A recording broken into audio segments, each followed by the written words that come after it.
Hello, everyone. Thanks, John. And just to say, I have been a member of Seed Savers Exchange since 1993, 92 or 93, and coming here has been a 20-year dream. So really excited to be here. And Seed Savers was a huge part of my finding my dream, was finding out about Seed Savers and then getting into seed. So it's really wonderful to be here. I'm going to just talk really briefly about who I am, and if you want to know more, I'll be doing more tomorrow. I'm speaking tomorrow at 11. But I am from Northern California and about an hour north of San Francisco and Sonoma County, and mostly have worked as a gardener almost my whole adult life, doing large educational gardens. So I'm a garden educator, been teaching classes on gardening and mostly food gardening and seed saving for about 20 years. I tend to get into something and start teaching it as soon as I get into it. So I got into seed saving and started teaching it immediately. I currently live in Sonoma County and run a big garden project and work with youth, teaching them how to garden. We grow food for a program that makes meals for people who are very sick. We make nutritionally rich food for people, mostly cancer patients. And the teens grow the food and also cook it, so that's my main work. I also have co-founded the West County Community Seed Exchange, which is in Sonoma County, and was one of the first community seed banks kind of in this movement that's taken off, and I'll be talking about. And I work with Seed Matters, which I just want to share a little bit about what Seed Matters is. Seed Matters is an initiative of the Cliff Bar Family Foundation. The Cliff Bar Family Foundation is part of Cliff Bar, those energy bars you see around. They have a really strong commitment to organics and to a sustainable food system. And when they started hearing about what was going on with seed, they thought, wow, if we're committed to sustainability and an organic food, there's this thing that's not being talked about, that there is almost no organic seed available for farmers, and that the first link of a really sustainable food chain is really seriously in trouble. And so they started Seed Matters. They brought in Matthew Dillon, who was at the Organic Seed Alliance before that, to kind of work with them. And they have several programs. One is a fellowship program for graduate students to do organic seed breeding. So they're kind of trying to do what we were just hearing about, that loss of the seed breeder. They're trying to kind of infuse some money back into the system to get people to do seed breeding that organic growers need. They also are working with Organic Seed Alliance to do a farm seed stewardship program, and similar to what we just heard about, really trying to get farmers back into the seed breeding world. Matthew's an old friend of mine. In fact, I taught him how to seed save. He and I started talking, and I told him about the work I'd been doing, and he said, I want to bring you into Seed Matters. I see that what you're doing with community seed is the missing link in terms of how does everyone get involved with seed. And let's start creating resources to support this community seed movement so that all citizens can be part of the seed work. And so I have been working with him on the Community Seed Toolkit campaign, which is a part of Seed Matters, and we have some of our resources up here. And I'll talk a little more about the resources at the end. So that's just a little bit about who I am. And how I got here. So I want to just talk, what is this community seed movement, and what are we really talking about when I say community seed projects?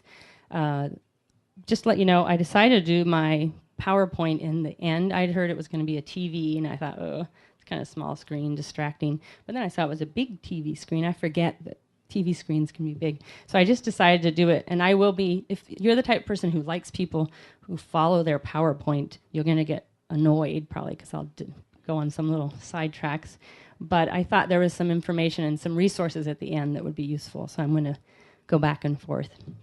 But so I'm talking about community seed projects. I'm talking about projects that are grassroots and community-based, so they're locally based. It's about neighbor to neighbor. It's about bringing community together, and that's one of the things that it differentiates it a little bit from Seed Savers Exchange, though Seed Savers Exchange has lots of these, is very much a part of this. What's kind of different is that it's really community-based, and it's really about your neighbors coming together and working with seed. It's also about non-commercial, and so there's some incredible seed companies out there, and I buy seeds every year from a lot of those great seed companies. But this community seed movement is really based in the idea that seed should be in the commons, that it should be something that's shared. It's really promoting this idea of the share economy, which seed is great to promote that idea of the share economy because seed is so abundant. If you grow the accurate populations you need for most seed, you end up with more seed than you could ever use. And so it really, I think, is one of those things that says, yes, share, share, share. Otherwise, you're just going to have closets and closets full of seed. And so that's one of my little taglines is out of the closets into the libraries, is that I got tired of too many closets full of seed. And how do I started looking at how can I get more of this out into the community, and how do I share this? And then the basis of it is really the idea of gathering and sharing locally grown seed. It's really about gardener to gardener and small farmer with gardeners also. That's really kind of the defining characteristic of what is this community seed project and community seed movement. So why are people doing this? I kind of am talking to the choir a little bit, so I'll go quickly through this, but I don't want to assume that everyone understands the importance of seed saving and why we need to be doing this. As I said earlier, why community seed versus just seed saving is that it's practical. Saving seed alone gets you this closet of seeds.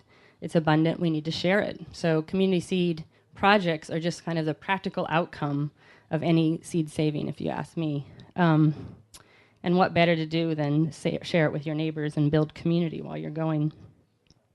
The other part is this whole idea of adaptation. And there's some debate about how long does it take for something to adapt to an area. But it has been shown that if you save seed year after year in an area, it slowly starts to adapt to your climate, your soils, and you start to get things that really grow well because you're always saving seed from the things that grow the best. So you're doing selection for quality, and that quality starts to kind of get identified with that location. And so we've really lost that. I mean, Seed Savers Exchange, I always am looking for anyone who's growing seed near me because I want that. I want people who have plants that are adapted to what my problem is very different than anyone here probably, is I have foggy nights. I never get hot where I live.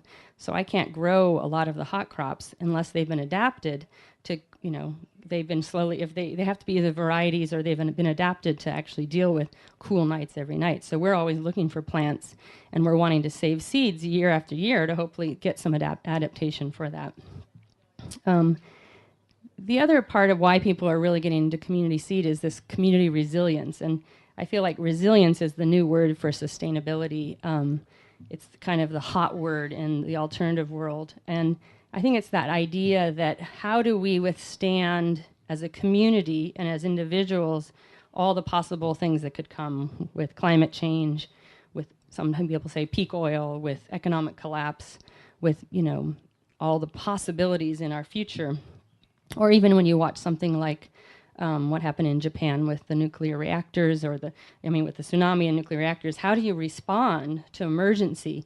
And are our small communities resilient? Can we actually withstand major problems? And there's a movement throughout the world, was started in England, but has really taken off in this country, called the Transition Town Movement. And that's really been based on the idea of looking at community resilience. And when you start looking at community resilience, you start to think, well, where does our food come from?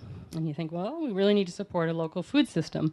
And so another big part of this community seed movement has come out of people who have been really excited about local food systems and food sheds, and then realize that we have one major problem with our local food systems besides the lack of lots of small farmers. But I think that's changed drastically recently, that there is more and more of these small farmers in our communities, but we still are missing where's the local seed. So we have these great small organic farmers, and they're still buying seed from places that are buying seed from some places that we often don't even know where the seed originated from. And it's really quite interesting when you start trying to trace where did this seed come from, unless you're buying from a really small seed company, it's pretty tricky to figure out where your seed is actually coming from. And so the local food system and people being really excited about where does our food come from has really fed into this movement also, because people are realizing that the first link of a sustainable local food system is seed.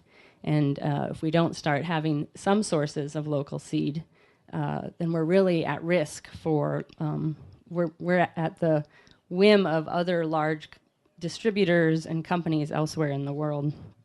So, and that also what I've seen is the people who are most really excited about this community seed movement are people who are very committed to food justice and food security issues, especially in urban areas where they're looking at food deserts, lack of access to fresh vegetables, and how do we get people gardening and having that ability to have healthy food. And a lot of these seed banks and seed libraries have popped up in areas where access is an issue. And if you can get them free seed, you're actually increasing their ability to feed themselves healthy food. And so there's a whole overlay with that also. I think the reason why this community seed movement has really taken off is that it's something you can do. And I think that we live in a very disempowered time where we look around and we hear about Monsanto and Monsanto and Monsanto and all the different problems, and we think, oh, what can we do? And this is where I always say to anyone who's a GMO activist or a food activist, I say, there's a lot you can do, and the first thing you can do is start saving seed. We still have access to good seed, and it's up to us to keep hold of it. And it's, I think that's the most exciting part about this movement, is it's something everyone can get involved with and do. And it's not that difficult. If you're a gardener, it's really not that difficult. If you're not a gardener, you can learn to garden, and that's even a good step of something you can do also. So I think that's what I'll be talking about, the incredible growth of this movement. And I think it's that sentence alone, it's something you can do, is what's really making the big difference of why it's taking off. So we're talking about kind of 3 different areas that are the community seed movement. The first is the growing part, which is seed gardens and plant breeding clubs. This is probably the smallest part of the movement, but it's the part I'm most excited about because I'm a gardener. And the idea is that there's ways that we can grow the seed in our own communities. And so not just having individuals grow it in their own gardens, but you can do community seed gardens. And that's what we started where I live, is we started a 1/4 acre seed garden that's on a church property, and all we do is grow seed. And all the seed goes into our community seed bank. And so it's a great way for someone like me who has spent a lot of time growing seed on my own. It's a great way to share both my knowledge and have other people to talk with and go, okay, so what are we doing with this plant? And if this plant doesn't look so good? Should we keep it, or are we going to work with it? And kind of just really be able to work with other people. It's also a great educational tool, because you can talk about seed saving a lot, but people are kind of intimidated by it, even though it's not that complicated. But they're intimidated. And so we have this garden where we teach classes every month, and people can come in and work with the plants, and they can come every month and work with the plants, or they can come every week because we have work parties, and they can actually get that hands-on experience of what are we talking about when we're talking about seed saving, and really be involved with growing. And so there's the community seed gardens that are really, I think, a great addition to this movement. And then there's this idea of plant breeding clubs, which there's very, very few of, but I want to talk about them because I think they are really important. And I think that they're a way we should go, especially it's something here with people at Seed Savers Exchange. The members, I think, should look into not only just preserving all old varieties, but really the importance of breeding new, organic, open-pollinated varieties that do well. And because there's lots of problems, and some of these old varieties just are frustrating. They're susceptible to this disease, and they don't produce that many yields. And really to support and try to get it back into our systems of food production, we really need to keep doing plant breeding. And we can do these participatory clubs where we get 10 gardeners and we all grow different varieties and do trials and evaluations, and then we decide to work on one plant because we all know that powdery mildew on peas is the biggest issue for peas in the Northwest, and then we start working together to breed something that will be good for our region. And so it's happening more and more on the small farm level. Organic Seed Alliance is doing great work around participatory plant breeding. But I think we can be doing it on a garden level, and we can be doing it as a club level. And there's all these science geeks out there who would love to do something like that. And I just think we need to come together to do that. And that's the next step I'm hoping for the community seed movement, is to get into plant breeding. The gather part is really where it's taken off, is the gathering of seed for communities. And what we have are community seed banks and seed libraries. And when I started this work, I was probably one of 8 that I knew of across the country. And I know there's probably others that I didn't know of, but we were kind of searching out who was doing this. And at last count, I counted over 125 seed banks and seed libraries across the country. And I'm going to get into that a little bit more so you know where they are and who they are. But it's basically taken off. And the idea is to create a centralized location for distribution of seed, mostly locally grown seed. A lot of times these seed banks and seed libraries start with donated seed from seed companies, and then they start to try to teach seed saving. And the idea with the library is, the reason why we call them seed libraries is that you check out seed, and then we hope you return seed. Sometimes it's a year, or if it's a biennial, maybe a year and a half, 2 years later that you actually are returning the seed. But that's where we got that name, seed library. It's also to really support that idea of that incredible democratic institution, the library, which I just want to say, I just love libraries. And it's really the best, I think, of our democracy. And that we could insert seeds into that same process is kind of exciting. So when I talk about seed libraries, people are creating them all over, but they are also creating them in the libraries, right next to the books. You get some old bureaus or dressers, and there's a whole bunch of seed to check out. So we actually are talking about libraries when we're talking about them. They're very much similar to community seed banks. That name could be you could go back and forth on either of those. So they're not really actually defined specifically one or the other. And then there's this sharing. The seed libraries and seed banks are sharing also, but there's this one-time sharing that is really, you see all over the country. If you just try to track seed swaps across the country, it's pretty impressive in the spring how many seed swaps there are. I think it was Arkansas there's some organization, is anyone here from Arkansas? There's some organization in Arkansas that has like 20 seed swaps throughout, from basically February through April, and they organize them throughout the counties. And the idea with the seed swaps is it's that person-to-person exchange of seed in one place, versus like a seed library or seed bank. Usually you have this repository. So I'll bring in my seed, I'll bring in a couple jars of my seed, and I leave them in the library for people to take out.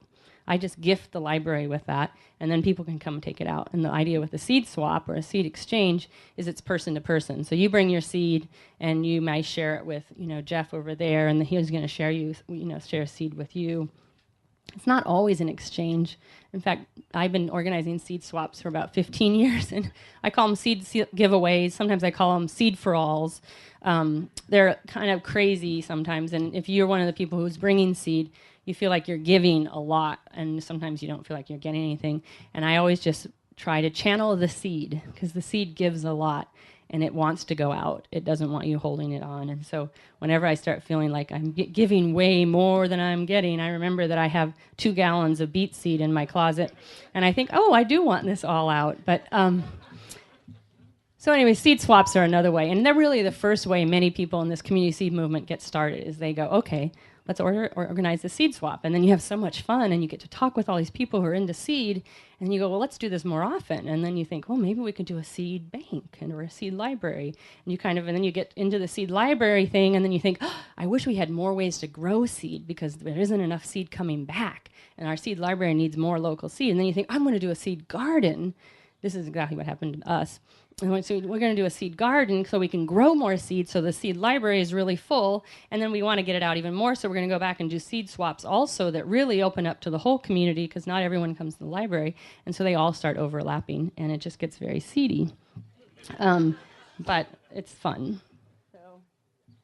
So I just want to say it's a movement. What I said earlier is it's amazing, because through Seed Matters, we do community seed toolkits. We offer toolkits that are seed screens, envelopes, labels to seed projects across the country. And so we get people applying. You have to be a non-commercial entity, and you have to be community-based, and we offer our tools to you. And because of that, I get applications every day from groups all over the country, and I get a really amazing feel of what is this community seed movement. And it's so exciting. I mean, I just read these applications and I never go, oh, that sounds stupid. It's just amazing to think, oh, wow, you're doing it there and you're doing it there, and everyone is getting into this.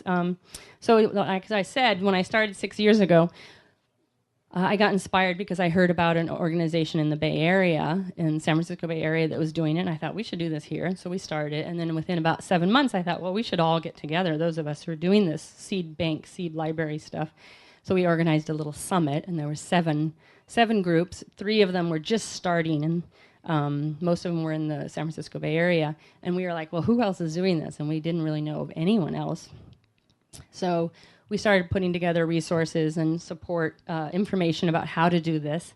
And so I work a lot with Rebecca Newborn, who started Richmond Grows, which is the first library-based seed bank. It's really the official first seed library. And she just sent me last week this list, which I have here, of all the people who have contacted her about starting a seed library. And combined with my list of all the people I know, I mean, there's at least 125, and we haven't actually even combined them all, so it could be up to 140. So we've gone from 6 to 8 to 140 in 5 years. So I call that a movement. I call it an idea that's time has come. When something goes, we call it fungal, as he was saying, viral is a weird word, but fungal I can get excited about, because there's this whole, it's like when you hear about what's going underground and how long those fungal roots go, it's not really roots, but so we always say the seed library movement has gone fungal. And the seed swap, like I said earlier, is just, there's hundreds every year, and it's a great entry point. They're from Florida to Alaska. I got an email from a woman in Esther, Alaska. It was called Grow Biodiversity Gardens in Esther, Alaska. So you think, who can do seed saving in Esther, Alaska? But she's trying to figure out how to do it. You have to use greenhouses and such also, but it's pretty impressive, and it's very exciting. It's around the world. And I just want to say this because I feel like we sometimes get so U.S. focused. We are inspired by the Global South. When I started doing research on community seed banks, all of the information was from elsewhere in the world, because they've been doing it long before us. They saw the need to hold on to seed, to save seed, and to share seed long before we were doing it here. Or that's not true. Seed Savers Exchange was probably in the same way, but that community level, really grassroots. And so this is a seed bank in Ethiopia. This is a seed bank in Honduras. I loved when I got here, and there was all the plastic bottles of beans, because that's the picture I grabbed from Honduras. This is a seed bank in India with the women around it. I love that they make an altar, which I would call an altar, the seed art, really honoring the power of the seed. And then this is back to the United States. This is my organization, the West County Community Seed Exchange, and I just wanted to share a little bit about it because I think it gives you a sense of how these things can grow. So we're based in Sebastopol, Sonoma County, Northern California. And this is our garden, just as we're just getting started. We meet weekly, and then we meet weekly just to work in the garden, and monthly to grow, to have classes. And you can see in this picture that there is lettuce going to seed, beans growing up the trellis. We always do a large population of corn, because corn is one of those plants that you really should grow at least 200 plants if you're going to save seed, and most home gardeners feel overwhelmed by that. We are excited about corn as a calorie crop, as something that could really feed us if we needed to be fed directly from our gardens. And so we always do a quarter of our garden in at least 200 plants of corn. And you can kind of see that in the background. And I brought some of our corn for the seed swap that we grew last year, which was a beautiful polenta corn. This is what our seed library looks like. It's just a bookshelf with jars of seed. not very advanced. It's not climate controlled. I think we have ways to go for long term, but the idea isn't really about long-term storage at all. The idea is getting seed in the hands of gardeners and getting them growing food and then hopefully growing seed and bringing it back. So our focus is not the whole preserving seed forever. It's about preserving seed not preserving seed, but getting it growing. And so we just have jars out. We actually do have we finally got a curtain to go over it so it's not in the sun all the time, or in the light. And we just open this up once a month, this seed library, and we have a seed librarian who sits there and helps people find their seed. And anyone can come and get any seed they want, as much as they want, as long as they aren't taking all of it and they're taking something that makes sense for them to use. We have all these signs that say, please only take what you can use. And in the spring, we're quite a resource for our community for seed. It slows down as people are not thinking about seed as much later in the year. And so this is really as simple as it gets. It's not very complicated. Richmond grows. I just want to talk about some of the ones that are around the country that I know about. A lot of them are in California because I'm very West Coast based. So Richmond Grows was the first library in a library. And Richmond is a very poor neighborhood in the East Bay of San Francisco. There's some incredible urban garden programs going on there. And several people there decided to launch this idea of putting a seed bank in the library. And they worked with the local library, and the library was excited. Actually, many libraries are excited because libraries are actually struggling to show their relevance in a world that young people are no longer wanting to read books. And so libraries are looking for ways to be of more value to the community. And many libraries are finding lots of creative ways to bring more things into the library, classes and other things besides books. And so the librarians are often very excited about this because it's another way that you can't get this on the internet. You can't get locally grown seed, very easily on the internet, but you have to come and get it in your hand. And so they started working with the Richmond Library, and they were given a corner, and they got a computer donated, and you actually become a member for like $5. You become a member and you register, and then you can check out seed and you can return seed. Unfortunately, this winter, I guess a mouse got in, which I think that bringing seed into libraries are really great because they actually have same storage requirements often as seed, cool, dry, no rodents. But I guess the seed might have attracted some rodents, so they're rebuilding their seed storage area right now. There's seed. Some people can't see this, so I'm just going to describe what they are. They're all over the country. There's the Chicago Seed Library. I actually think people from this area might be interested. There's 2 seed libraries that I know of in Chicago. There's the Philadelphia Seed Exchange. The picture of the garden is from Gainesville, Florida. And then, actually, the picture of the exchange in the far corner is Gainesville, and up in the other corner is in Virginia. And so we just keep hearing more and more about places. And this winter, there was a program on NPR about seed libraries, and then there was an article in the New York Times, and it just kind of went crazy after that. And so I wanted to read these to you. These are the ones that we know have started in 2013. Herman, Missouri, Missoula, Montana, Omaha, Nebraska, Sioux City, Nebraska, Hooksett, New Hampshire, Langdon, New Hampshire, Blairstown, New Jersey, Somers, New York, Cincinnati, Ohio, Tillamook, Oregon, Coudersport, Pennsylvania, Orcas Island, Washington, Green Lake, Wisconsin, Hayward, Wisconsin. These are all opened in 2013. Let me see, there's some more. So this last little round of fungalness has really just made these things pop up everywhere. Covelo, California, Eagle, Idaho, Providence, Rhode Island, Granby, Colorado, Decorah, Iowa. I think that one opened May 13th, I see here. Quinter, Kansas, Newark, Ohio, Windsor, Vermont, Weimar, Oregon, Taos, New Mexico, LaGrange, Kentucky, Kalamazoo, Michigan, Nashville, Tennessee, Spokane, Washington. All of these are in the either organizing stage or have opened since January 2013. So when I say it's taking off, it really is taking off. Really exciting. And it's not just these seed banks and seed libraries. Oh, it gets to move for me. Good. It's also community gardens, school gardens, food banks. I get to hear about other projects that just want to integrate seed into their work because they see the value of seed and they want to start doing more seed saving. And so I hear about incredible community gardens, school gardens, food banks that have gardens that now want to do seed. They're going to save seed and offer seed also so people can grow at home. I mean, what better to give people? You can give a person a lettuce. One lettuce head, it will be gone in a week. You give them a package of lettuce and teach them how to garden.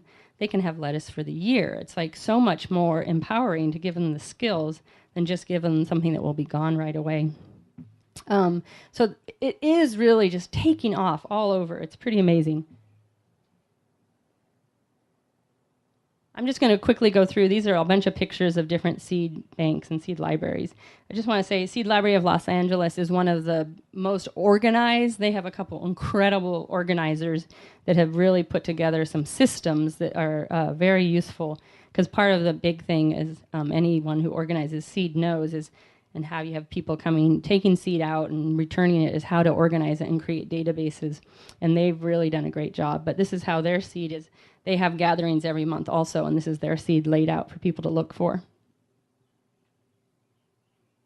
This is the organization that I got inspired from there in Marin. And when I heard about them, that's when I thought we should start this. So if you're, what my hope of talking about this is that I think we should all be doing this. My hope is that all of you who are into seed saving will think, oh, how can I network with more people and share my seed with more people in my community? And if you're not doing it, please do. Look for your allies. You don't have to do it alone. There's garden clubs, there's seed saver members in your community. Look for your other members. There's other organizations that are really excited about this kind of thing. There's Slow Food, which is really committed to preserving in a lot of old varieties, and they often forget that part of that would be actually growing the seed, and you can remind them and get them involved. There's this Transition Town movement that's really committed to community resilience, environmental centers, sustainable ag programs, community gardens, churches. Churches are also really, I think, committed to building community and strengthening our community, and school gardens. So look around there and find your allies. Find people who might be excited to do this with you in your community. And they don't all have to be seed savers. In our group, we have 10 really committed people who help keep our organization going. We started with 3, of which 2 of us were really serious seed savers. We started with 3 people, and we just went for it without a lot of organizational plans. It was just kind of, let's just do it. And we started the next month. and here we are, 6 years later, getting bigger and better. Now we have a core group of about 10. And I would say 4 of those people are really experienced seed savers. And the rest are just into it because they're gardeners, or they believe in community and they think anything that builds community is good. Or they just think, or some of them are GMO activists who are like, we want to do anything to keep seed in the people control versus being taken over by the corporations.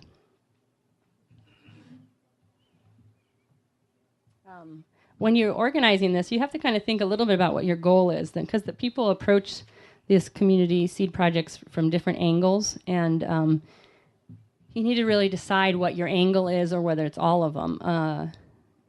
So one could be preserving genetic diversity, and then your focus is really going to be on seed saving and keeping old varieties alive. I would say that's part of the organization I work with. That's part of our work, but it's not the only thing. Sometimes a lot of these seed libraries are really about just creating access to seed, and the seed saving part of it and the whole genetic diversity part of it actually comes second. They just want to get seed out to people, and they want to promote people growing food.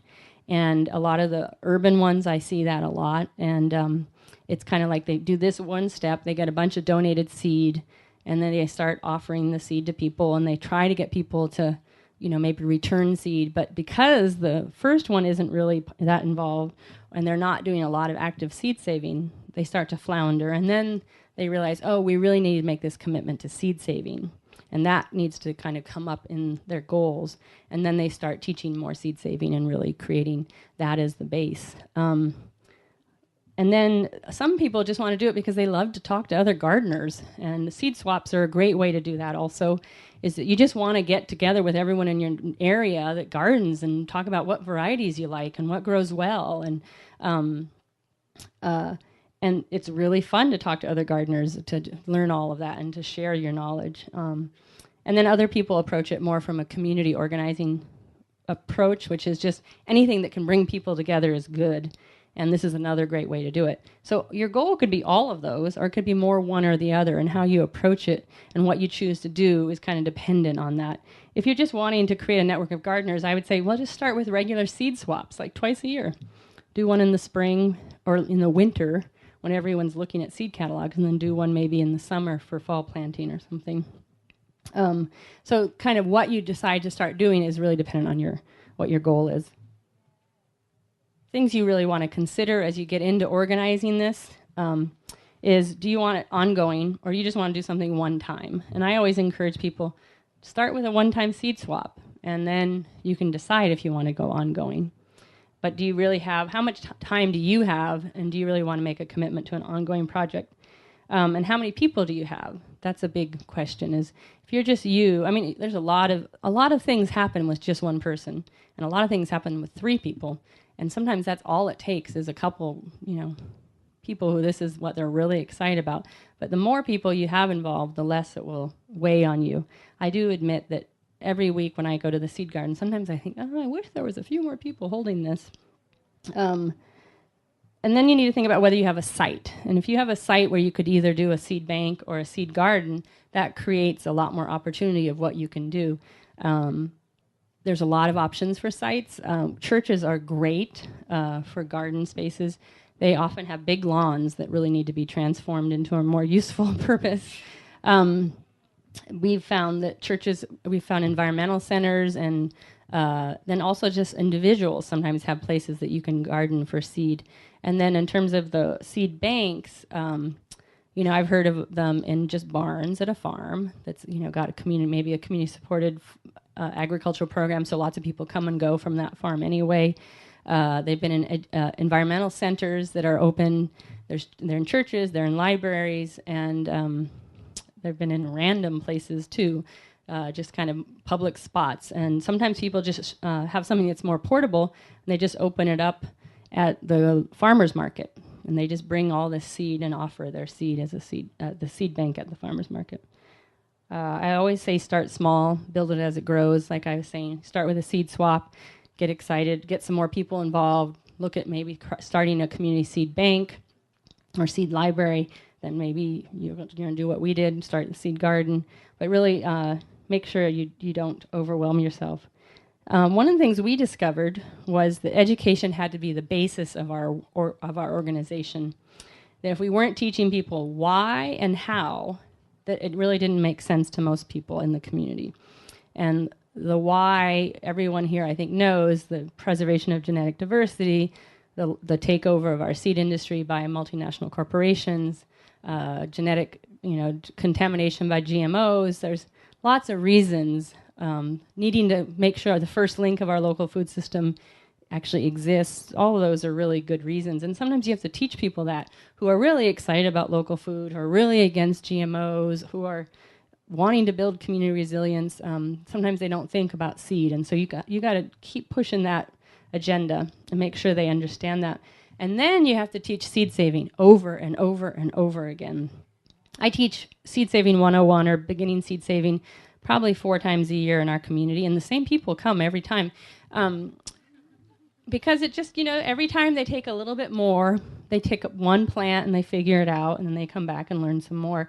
And you just got to keep working it, because it's not going to be that great of a endeavor if, 1, you get really poor quality seed, and 2, no one ever brings seed back. And so you got to be teaching it all the time, and creating that new network of seed savers.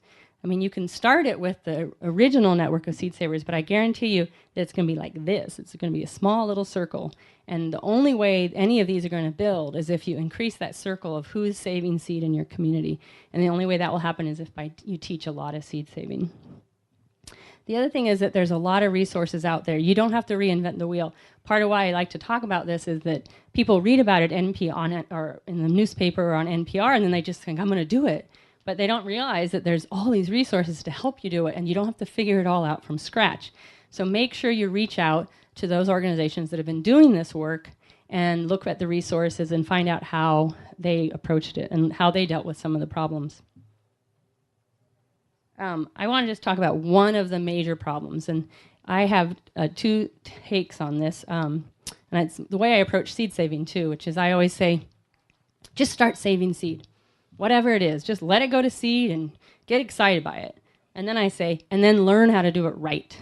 Because one of the things that's a problem with these seed groups and all of our seed banks is that sometimes we get low quality seed. And I know Seed Savers Exchange has really had to deal with this, and I wonder when I look at this thousands of members and I think, I wonder what kind of quality this seed is. Do they really know seed saving? Do they understand population size? We don't really want to get a whole bunch of community seed banks that are just full of crappy seed. That's not really going to be that helpful. People aren't going to come back if they don't germinate or if they are different than what they say. So you want to do quality. Then quality is probably our biggest issue in the community seed movement. So you want to get people really excited, and then you want to start really getting them to be solid in their seed saving. And so we put together, we call it 6 tips for seed saving, is the kind of the basic way to just teach people, like, these are the things you need to take care of for us to really be able to deal with your seed at the community seed level. One is we don't want your random seed. We want to know what it is. We need to make sure it's not a hybrid. We want to know its name. We want to know where it was grown, and we want to know when it was grown, because we want to be able to clean out our seed bank of old seed that isn't going to be viable anymore.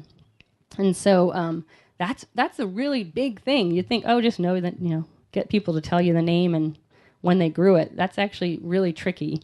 And that's why we have a seed librarian. She just sits there and she makes sure every seed that comes into our seed bank actually has a name and a label and some information. And then as much information as possible. Don't just give us seed. Give us, did you do selection? Did you isolate for cross-pollination? How many plants did you save seed from? We want to get as much information as possible. This is exactly what Seed Savers Exchange is constantly working on too, I'm sure. And that you really get people to understand that things are going to cross-pollinate. And so if they don't isolate, could be problems. And we always just push the easy, save seed from the easy ones.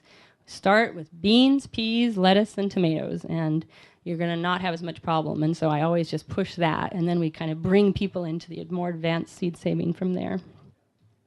One of the things that I've really struggled with, being a pretty experienced seed saver and looking and really seeing quality problems, and I think this is an issue in all seed saving communities, is that most of us gardeners don't do large enough populations. And so to really not create genetic bottlenecks where we're really only saving from too few plants, we just grow as many plants as you can to seed. And it varies whether it's a self-pollinated or a crosser, but just increase population. Don't save from just one unless it's the last one and you really want it. Try to save from 8 lettuces, save from 50 broccoli, save from 200 corn. We say those things totally overwhelm people, and then we start trying to explain how you can go about it. The other thing is do some selection. Unfortunately, I feel like always a lot of people's first lettuce seed is the ones that bolted, which is great. It's a really great way to get into seed saving, is the lettuce that went, that bolted before everything else went to seed, and you're like, whoa, there's all this seed. Great. That's a great way to start. But from now on, always save seed from the one that bolted last, not the one that bolted first. Select for the best quality, for ones that aren't diseased, the ones that resist. It's pretty important. And then once you save it, make sure you're storing it in a way that we're not bringing in disease, we're not bringing in bean weevils, and that it's actually going to last for a little while. So store it like cool, dark, and dry. I want to just show a few things. I realized that coming here, I kind of thought, oh yeah, everyone knows about Seed Savers, so I didn't put Seed Savers on the list. But these are some seed guides. If you've never done any seed saving, these are ones that you should know about. Organic Seed Alliance has a downloadable guide. Seed to Seed by Suzanne Ashworth has been my Bible for 20 years, and I have been promoting that book for 20 years. Seed Ambassadors they are in Oregon, a small little seed company that's really excited about seed saving, and they have a very simple downloadable seed guide. If you want to just get the basics, similar seedsave.org has a very simple downloadable guide also. I don't think you guys announce this very often, but there is a new book coming out. I don't think anyone knows when, but there will be a new seed-saving book that we're all really excited about for kind of, I think, the next stage of our seed-saving knowledge. Let me see what time it is. 2015.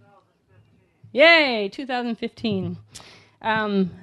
Everyone who's working on it, I think, is working on it as an extra job on top of their 70-hour week. So it's a really collaborative seed-saving book. I just want you to know about some of the resources that are out there for community seed organizing. There is a, I don't even know the right words because I'm so not computer tech, but seedlibraries.org is basically everyone you go on and you register that you're doing a seed library, and you can ask questions and other people can answer, and it's kind of like this centralized place for all the seed libraries and seed banks.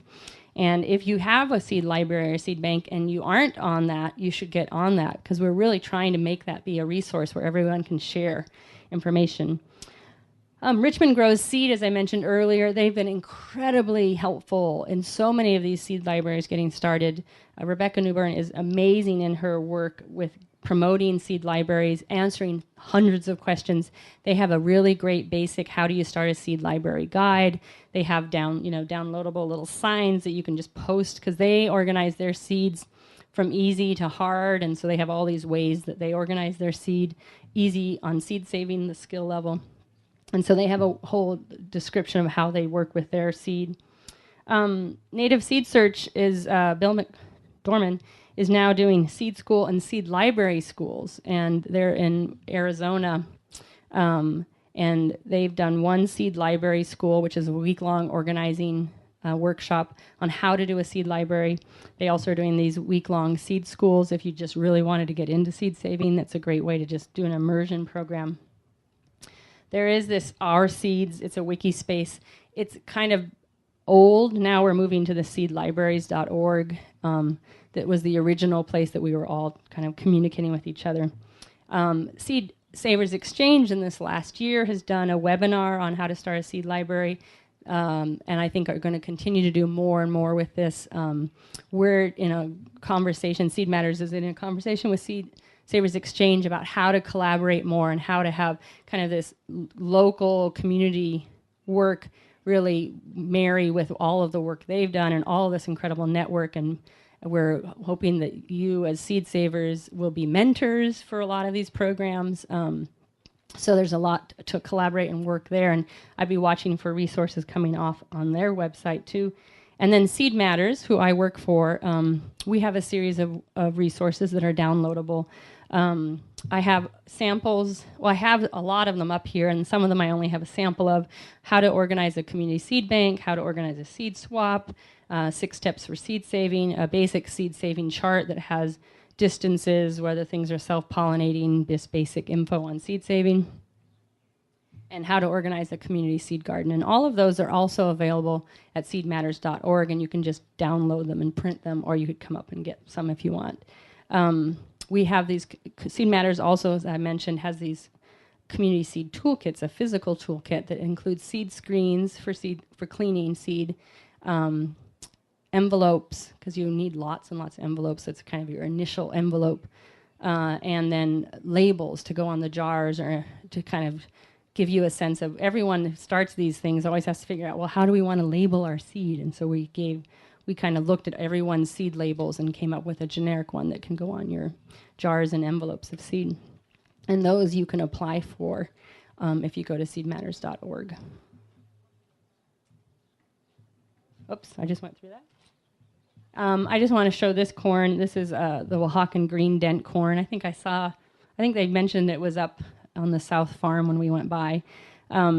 This is why we do it. It's because it's incredible. It's beautiful. Seed is calling to us to have a strong relationship with it. It can be a lot of organizing and all these different things, but then it comes back to what does the seed want? And the seed wants to be shared. It wants to be held by a community. It wants people to say, yes, I care. I'm going to save you. And this corn is so beautiful. It's this incredible green. And it's one of the corns that grows well in Northern California. We don't have warm, hot days. Corn does not grow 2 feet in a week like you guys maybe had this week. So we're always looking for corn that will mature to a dry stage with our cold, foggy nights.